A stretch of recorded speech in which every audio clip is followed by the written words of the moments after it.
Hi. Thank you, Holly, for inviting me. It's a real pleasure to be here. Sorry for my English, which is okay, but not very good. It was very nice to hear about all your project, and thank you also for the presentation in English for Unseen Profits. It was nice. My name is Martin. I work in Paris at 104. I'm really happy to be here. I'm a cultural engineering director of 104 for maybe like almost 10 years, no, 8 years now. I will explain to you what is 104.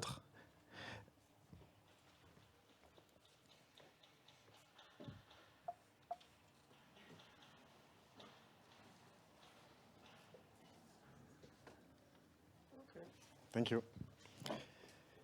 So 104 is an infinite place of art, culture, and innovation. This baseline is very important for us. Infinite places. It was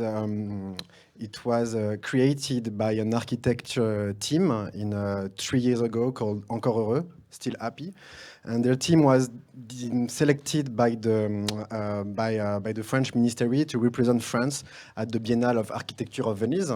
And so they designed all the French pavilion at this exhibition, and they decided to work on infinite places, so they chose 10 different locations in France, which for them represent how in architecture you can work on not only on the building, but on the use. That is very important because infinite places should be places that reinvent themselves always, which are not, there is no end, there is only beginnings, and a place where you can invent, imagine, and develops. And so for us, this baseline is very important.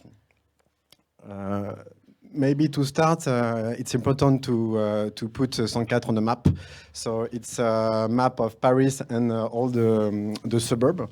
So 104 is here. It's on the northeast quarter of Paris in a borough, the 19th borough, which is a very crowded borough. It's maybe the more crowded borough, almost 200,000 people living there. It's also a very popular quarter, borough with a lot of poor people, very mixed culturally.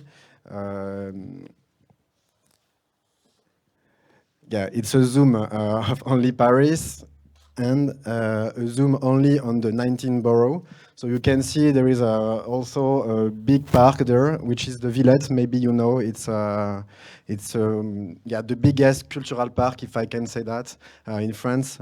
It's a big cultural institution with museum, science museum, theater, nightclubs, outside activities, river, and so forth. I might see to my phone because I have some notes. Yeah. So it's important also to explain what were 104, because 104 was not always a cultural place. It was actually designed firstly to be the undertaker of the city of Paris. I don't know if you know if what is undertaker is the place where all the coffin were made, the place where the stables were, where all the corpses went and go to the cemetery. So not a really happy place for more than 100 years. And it was the end of the municipal monopoly on the undertakers in 1993. And after that, of course, when a monopoly is not a monopoly anymore, a lot of concurrence. So it was too big place to be profitable. So it closed. And for many years, it was not used for nothing. So the city hall was the owner of the building, and they decided in the late 90s to create a cultural project, a very ambitious cultural and artistic project. And so in 2001, the renovation project started. And the location opened 7 years after that, in 2008. And the current director is José Manuel González, my boss, and he's here since 2010. Yeah, I just show you a picture of what it was, so you can see the difference after with all the picture. And before explaining what happened in Sankat, what are the programmation, how we do what we do, I thought it was a nice idea to show you because I have a short video that is very it's easy to see what is Sankat, but it's more complicated to put in words. So I propose you to play that. It's in French, but it's mostly the image, which are interesting.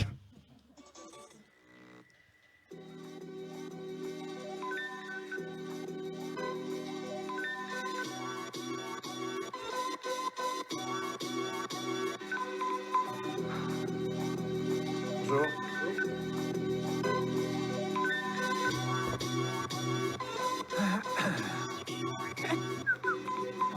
Bienvenue au 104, Michel. Bonjour, Claire. Bonjour. Qu'est-ce qui se passe ici alors? C'est un lieu formidable, un lieu à la fois de vie en commun et de culture, sur à peu près 30 000 mètres carrés. C'est évidemment une architecture magnifique. Vous en parlez comme si vous étiez chez vous. Oui, parce que je suis un peu au conseil d'administration. J'ai découvert ce lieu il y a 5 ou 6 ans. Et je suis maintenant impliquée dans sa gestion, bien sûr, de façon honorifique. Mais Alors c'est ouvert à qui? à tous, à tout le monde. Tout le monde peut rentrer, voilà.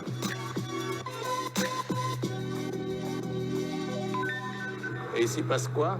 D'abord, tout simplement, c'est un lieu de vie pour tout le quartier de ce 19e arrondissement, qui est un lieu évidemment mixte, mélangé, socialement, culturellement. Et ce 104 rassemble beaucoup de collégiens, beaucoup de jeunes, beaucoup de familles, car il y a des espaces pour les enfants, il y a des restaurants, et il y a surtout une immense aire de pratiques spontanées.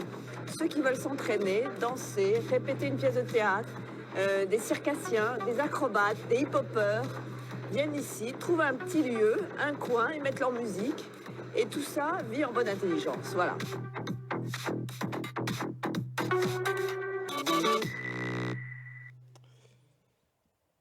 So what is Sankat today? It's a atypical place to live because firstly it's the place to experience. It's a place where different activities are happening. It's a place where you can come to see a concert, when you can see a show, but it's also, and firstly, a place to live. It's open on both sides. I show you. There is a street here and a street there, and it's like a street. It's a new street. It was designed as a piece of a city. It was designed to be part of the city, to be open to everybody. So you don't have to pay it's free. You can cross if you want, only cross the place because it's perfect for you to rejoin another place on the city. You can just pass across. You can just go there, sit and have a picnic. You can do whatever you want. It's open. And it's very important because it's open. It's all the activities happening there. It's an opportunity for people who just come across, just visit Sankat, just see a door and enter to discover other things. So it's a place where activities are in a global consistency. Sankat was designed to welcome all types of activity. And so you have this big street which is open, but you also have a place to work for artists. You also have shops, restaurants. You also have workshops for artists, offices. We have an incubator. We have many, many things different. But there is regardless the activities proposed at Sankat, for instance, a company wants to rent most of the Sankat and to make a private event. We say, okay, it's possible. Of course, it's part of the budget. We need that. But when someone comes to Sankat, he can always find a place to be. Meaning, even if when a company rents maybe 85%, 95% of the place, there is only small spots there, when they can be. We never said to people, no, you can't enter. It's very important. And it was also designed to be that each spaces are reversible. It's very important because we can make different things in the same space. And it was very important for us to say that a place is not for just one activity, just for one people, one type of people. So we can always reinvent, we can always imagine new things, and we can always do different stuff. And it's an interesting concept, but it's not very easy to work with because, of course, we have a lot of activities, and each week we have a meeting called coordination meeting. Yes, maybe, and every directors and each different services see the calendar of the week, and we redesign all the scenography of the place. Meaning, like, if we have a bench there and there is a private event, we move the bench. We know that there will be a private event somewhere, but we have also a show that night, so we have to make the people enter for another place. So we always change, like, the scenography of the place to allow and permit to welcome all types of activities. It is very important for us. 204 is also designed to have a local anchorage, which is very important for us, meaning that it's a place for the inhabitants. It's a place to live. It's a place for people very close to 204 to come to enjoy. So we work, I will explain later, but we work with many different associations, schools, and so forth. So we have a really local anchorage, but it's because we have a local anchorage that we have national and international activities, meaning we welcome international artists. We also produce artists that then we will export to other cultural institutions, other countries. And so it's always this these two things, the local anchorage and the national and international ambition and activities, which is very important. So yeah, it's our mission. So we basically, the 204 was created by the municipality of Paris for maybe three main missions. The first one is to make artistic residencies, so to allow artists to come to have a free space to create. So our main job is to accompany those artists. So we have several different ways to do that, but it's our job. But we also now accompany entrepreneurs because we have an incubator of young startup. And the other mission is, as I say, to connect the different publics because we welcome like inhabitants, but we welcome also like people from Paris who just want to see a particular theater show, a particular concert. And we welcome also other type of public because we welcome private events. So we have many different things. And also we love to experiment and to always try to new ways of art relationship. For instance, there is something very important for us. We have 4 or 5 exhibitions a year. And it's important that exhibition should be, it's a lot of money to produce an exhibition, and we can do all the things free. So, but something that's very important for us is that always for all the exhibition there is one artwork which is free. Like it's installed in the main hall and it's free. So it's a way that people are interested to go to see the rest of the exhibition, but also just enjoy this piece and that's all. So at 204 we are a big team. We are between 80 and 90 people. So it's a big team, but there is not only the team at 204, the salaries of 204 who are working there. I talk about all the startup, about the shops, the restaurant, the bar, all the artists working there. So I estimate maybe between 300 and 350 people working daily at 104. And I put some numbers. So it's open since 2008. We have 39,000 square meters, 600,000 visitors a year. Well, not last year, but in 2019. 250 artistic residencies. So artistic residencies could be just 1 week, but it could be also 6 months. But mostly and mainly it's 1 week. 255 curtain raiser. It means 255 artistic events, shows, 5 exhibitions, and up to 30 private events. So after this global presentation, I wanted to make some focus. And the first focus I wanted to make, it's about the focus on the local audiences, because it's very important for us.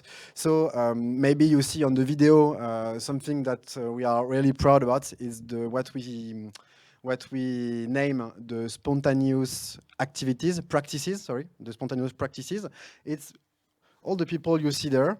We did not invite us; they came, and we didn't say, "Okay, you can do that. You can't do that."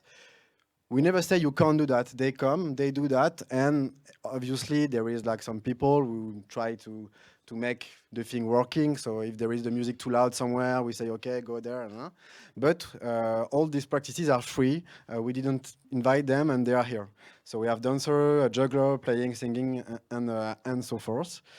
And it's always open for us. So for instance, they have a lot of space, but sometimes they just have 15 square meters or maybe 30. We have also an equipment called Le 5, which allow the inhabitants, social and cultural association to profit of a very low rate, with a low rent, to benefit from spaces to practice.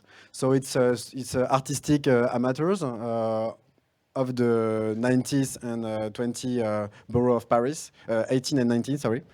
And each year we have a team that work with them, that welcome them, that write all the projects made and exchange with them. And so at the end of the year, we have a big event called the Forum for the Local and Cultural Dynamics. It's like a restitution of all the work during this year with all these cultural artistic amateurs association. We have also what we call the little house, that we welcome kids up to 5 with their parents to practice, to develop their skills and to play with an artistic way. And we also collaborate with the city hall or with other people sometimes to make art outside of 104. So for instance, these 3 projects were voted by the city hall with a collaboration. It's a part of the budget of the municipality of Paris, which is voted by the citizen. So the citizen chose to create 3 different type of work in Paris, and the 104 accompanied this project with the production, the choice of the artist, and a work with the inhabitants who participated to the fabrication of the pieces. Then maybe a short focus on the road is our program. Actually, we accompany many different artists. Sometimes it's very short term. We just provide them a space and a little technical assistance. But for other artists, we welcome them for more time, and then we produce their show, their concert, and so forth. And sometimes also we sell their work. We help them to export in other countries. So that's what we call the associated artists. We have up to 25 to 30 associated artists. And we try to help them to go abroad, to go national, international projects. Yeah. And I wanted to make also a focus on innovation because we have since it's been 10 years now, I think, an incubator for young startups. So basically, we welcome between 10 and 15 startups, and it's not startups for different fields. It's always startup which came from cultural field or that develop products or services for cultural activities. For instance, an engineer would develop a new light that can be sold to make scenography or shows. And so this incubator is very important for us. And we welcome maybe up to 50 startups since 10 years. And for them, it's called 104 Factory. And for them, it's a very interesting place because they obviously have a space to work for not a lot of money, but it's also a place to meet other people, to meet other entrepreneurs, but also to meet artists. It's also a place to test, to experiment, because when they have some product, they can test it in 204, at 204, and they also can be visible because we have a lot of events, private events, which concern the VR, the ITs, and so forth. So it's always a place where they can show their work. And the last focus I wanted to make, it's about what I do at 104, called cultural engineering, which is a big word. Actually, it's we were a lot of people, municipality, real estate owners, other public institutions, a lot of international, came to ask us to visit 204, and they have many questions. How you do for the local anchorage while you have a very ambitious programmation. We want to do that project also at our place. So we always said to them, we don't have really time. Okay, we make the visits, but we don't have time to advise. And of course, the 104 can't be exported. It's not that simple. Yeah, there is always a context to work, to analyze, to always different stakeholders locally, which are important, are different. So we wanted not to give them like a formula because it does not exist. There is no formula, and so we wanted to be a help for that, and also it was a way to use and to our experience to value that because we need actually money to make artistic projects. So we decided to build a team with a very pluridisciplinary profile. We have architect, urbanist, production manager, art history specialist, and so forth. And so we for now 5 years, 4 or 5 years, we work with many different partners and clients to accompany them to make the project possible. So we don't do the project, but we work with them to identify the needs, to write the needs, and to maybe find and choose what could be the possible people who do the project. Yeah, okay. And I think it will be very interesting also in the workshop this afternoon because I see I don't have much time, but I choose to put some projects which most of them are not temporary projects, but they are very long-term projects, and they are cultural projects that needs a lot of time for the building, and for the final project won't be there for like 10-15 years. So before that project, there is temporary activation that the city hall or the real estate owner wants to do. So I decided to show you 3 different projects where we work on. Meaning we accompany the municipality. So this project is very interesting because it's Laboratoire Éclair. It's a city just near Paris, and it's a very strange and interesting location. It's 40,000 square meters, and there is a forest in the site, and it's a site where the former Laboratoire Éclair, which are a studio, a cinema studio, and also it was the place where they build all the I don't know the name in English, like the material of the cinema, like the like the black stuff, the pellicule. I don't know the name, like the it's where all the what that was made, and they Laboratoire Éclair left this place like 5 or 10 years ago now, and so the city hall did something very interesting. They say, okay, we won't sell, we don't want like a real estate owner to take the place. We won't do habitation. We want to do a cultural project.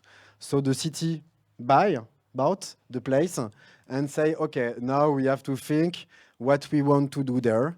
And we want a very ambitious project, but we don't have money. We just have money to invest. But now, after that, we want a project that their functioning is okay. It's at balance. And so they had this place, they had these ideas, but they didn't know how to do that. So they published like a call for offer that we answer, and we won with a team, with an architect and an urbanist. And now we're working with them to imagine what we can do for the next 15 years before the permanent project will be released. And we decided to do temporary activities, temporary project, but with always the idea that, and I love what Mads said to the last time, is when he caught himself, that it's very important for us also that the temporary project is part of the permanent project. Because we don't want that the temporary project just is a way to just only benefit to the real estate, but also to benefit to the inhabitants, and that the project should have an influence.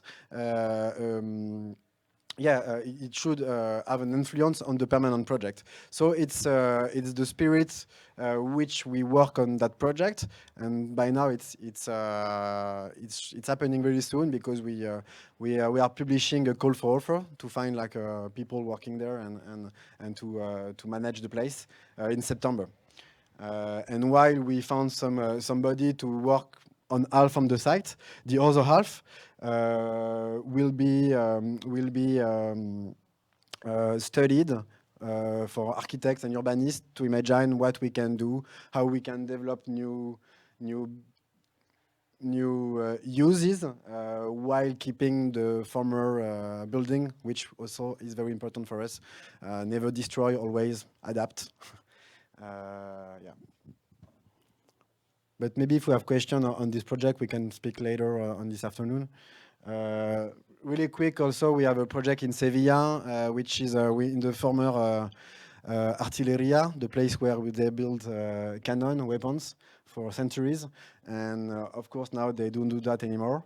So they wanted to make a cultural project, and they won a European project with a lot of money that allows them to renew all this part of the building. And with them, it's quite different project, because it's between cultural and entrepreneurship project.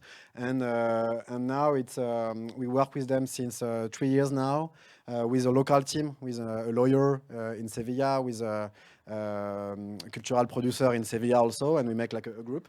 And the project is released next year. And it was very interesting, because Sevilla has many. It's a city with a lot of tourists, with a lot of patrimonial tourists, but they want to work on much more like sustainable tourism. So it was interesting to work with them to imagine how we can do that. And also this part is Renew, but this part, which is bigger and more interesting, they don't have money to work on that space, but we propose that we make some temporary uses and activities, and so we are working with them to make that possible. Maybe just 1 minute about this project, which is also incredible for me. It's in Toulouse. It's a city southwest of France. It's big city, not big as Paris, but quite big city.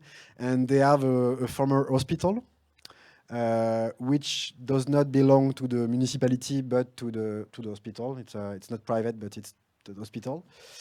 So it's the state, more or less. And they want to make a cultural program there, and but it's a very complicated place because you have the river here, and they have a lot of flood always, so you can do nothing actually. You can you can do nothing till like maybe 12 meters. So it's very complicated and it's very difficult project. But also I wanted to present that because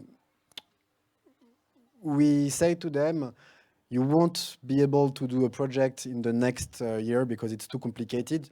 You doesn't own the place, so it's complicated. There is too much constraints, technical constraints and political constraints. So what you can do is temporary use. Let people, let the inhabitants, let all the association, let the cultural actors come to the place, find a way to invest the place, to invent, to imagine new forms, new activities. And maybe while you do that, it's going to be easier after that to convince the hospital, to convince the inhabitant, the other cultural organization, to convince yourself, themselves. That's something impossible if you work on.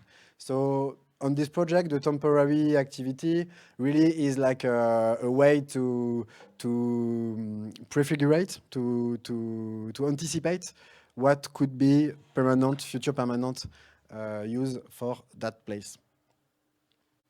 Thank you.